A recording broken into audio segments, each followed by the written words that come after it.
Welcome to tasty tradition. आज हम बनाएंगे पैनकेक। पैनकेक के लिए हम लोगों को जिन चीज़ों की ज़रूरत होगी मैं सबसे पहले आपको ये बताऊंगी। हम लोगों ने जो है लेने हैं 2 अदद अंडे, उनकी सफ़ेदी हमने अलग कर देनी है और जर्दी अलग।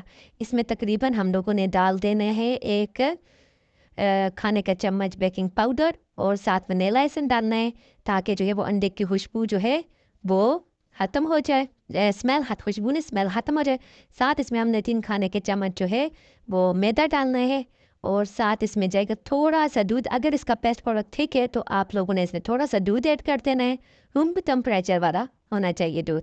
और साथ इसमें आप लोगों ने अपने टेस्ट के लिहाज से शुगर जो है वो टेस्ट के लिहाज से ऐड करनी है। इस पेस्ट को हमने रेडी करके साइड पे रखना है। इधर हम लोगों ने सफ़ेदी लेनी है और इसको अच्छी तरह बीट करना है। इतनी देर तक हमने इसे बीट करना है कि ये दुगना हो जाए और बिल्कुल रैपिंग क्रीम की तरह हो जाए। तो आप लोगों ने इधर हम लोगों ने पैन जो है वो साइड पे रख दिया है। जो हम लोगों ने जर्दी का पेस्ट तैयार किया था मैदे वाला, उसको हम लोगों ने क्या करना है, अंडे के अंदर जो सफ़ेदी हम लोगों ने बीट की है उसके अंदर हम लोगों ने इसको डाल देना है और इसको अच्छी तरह जो है वो हमने मिक्स करना है। तो एक चीज़ याद रखिएगा कि कभी कभी आप लोगों के अंडे की जो जर्दी होती है वो आप लोग इसे बीट करते हो तो वो अच्छी तरह से फ्लफी सी नहीं बनती रैपिंग क्रीम की तरह।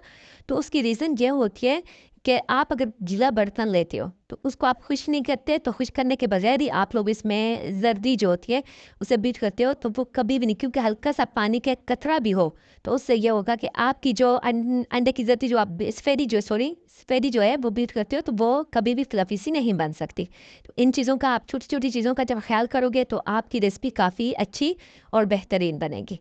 तो देखें, और ये हम लोगों ने क्या करना है कि ये सारा पेस्ट इस के अंदर डाल के हम लोगों ने इसको अच्छी तरह मिक्स कर देना है, ताकि जो ये अच्छी तरह आपस में ये दोनों जर्दी और सफ़ेदी पे दोबारा से दोस्ती कर दें। तो और ये मिक्स करने के बाद हम लोगों ने एक चीज़ का यह ख्याल करना है कि अगर आप लोगों को इसका कलर जो है ये लाइट है, क्योंकि हमने देसी अंडे जो होते हैं वो नहीं यूज़ किए, दूसरे अंडे यूज़ किए हैं, तो इससे ये होता है कि इसका कलर जो है वो थोड़ा लाइट होता है। तो अगर आप इसको थोड़ा डार्क कलर वाला करना चाहते हो तो इसमें थोड़ा सा आप लोग फूड कलर डाल दोगे, उससे ये होगा कि इसका कलर थोड़ा येलो सा हो जाएगा। एक चीज़ इसका, और हमेशा वनीला एसेंस जो होता है ना वो हम लोग तब यूज़ करते हैं, इससे जो अंडे के अंदर जो स्मेल होती है वो ख़त्म करने के लिए हम लोग क्या करते हैं, इसके अंदर वनीला एसेंस जो है वो यूज़ करते हैं। तो उस चीज़ का भी आप लोगों ने साथ ख्याल रखना है।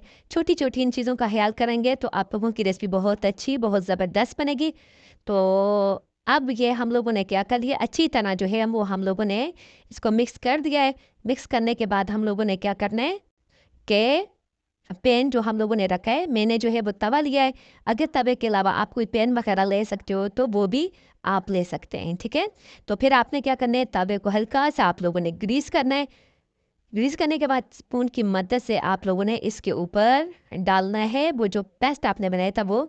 तो मैं इसको डबल दफ़ा जो है ना स्पून की मदद से डबल दफ़ा डालूंगी, ताकि मेरा पैन केक जो है वो थोड़ा साइज़ में बड़ा हो जाए। ये आपने क्या करना है ना, आपके पास जितनी छोटी स्पून होगी इतना छोटा बनेगा, जितनी बड़ी स्पून होगी उतना बड़ा आपका जो है वो पैन केक बनेगा। तो फिर मैं क्या करूँगी, इसके ऊपर एक ढक्कन रख दूँगी, ताकि जो है ये एक साइड से जब ये हल्का सा ब्राउन हो जाएगा तो मैं इसे उल्टा दूँगी। पैनकेक का ये तो बहुत ही जल्दी ये रेसिपी तैयार होती है। तकरीबन 5 मिनट के अंदर अंदर आप इसके सारे चीज़ें जो है वो केक रेडी कर सकते हो। बहुत सॉफ्ट होता है, बहुत ही मज़े का केक बनता है। दूसरी बात यह है कि इसको तवा जो है वो हल्का सा आपका गर्म, बहुत तेज़ इसके नीचे आंच नहीं करनी, क्योंकि जब आप इसके नीचे तेज़ आंच करोगे तो ये जल्दी पकता है, क्योंकि इसके अंदर सिर्फ अंडा जो है ना वो उसे बीट किया होता है, तो मैदा भी कम होता है, इस वजह से ये बहुत जल्दी पकता है। तो इस वजह से आप लोगों ने क्या करना है कि इसके नीचे तवा जो है वो सिर्फ गर्म होना चाहिए, बहुत तेज़ गर्म नहीं होना चाहिए, और आंच भी बहुत स्लो रखनी चाहिए। हमारा पैन केक जो है वो बन के रेडी हो चुके हैं। तो अब मैं आपको बताऊंगी ये कितना सॉफ्ट, ये देखिए कितना सॉफ्ट और कितना फ्लफी सा बना है। तो आप मेरे चैनल पे नए हो, मेरे चैनल को सब्सक्राइब नहीं किया तो प्लीज़ मेरे चैनल को सब्सक्राइब करना, लाइक करना मत भूलिएगा, और कमेंट करके ज़रूर बताइएगा कि आपको ये मेरी रेसिपी कैसी लगी, और साथ अपनी दुआओं में याद रखिएगा। ओके, अल्लाह हाफिज़।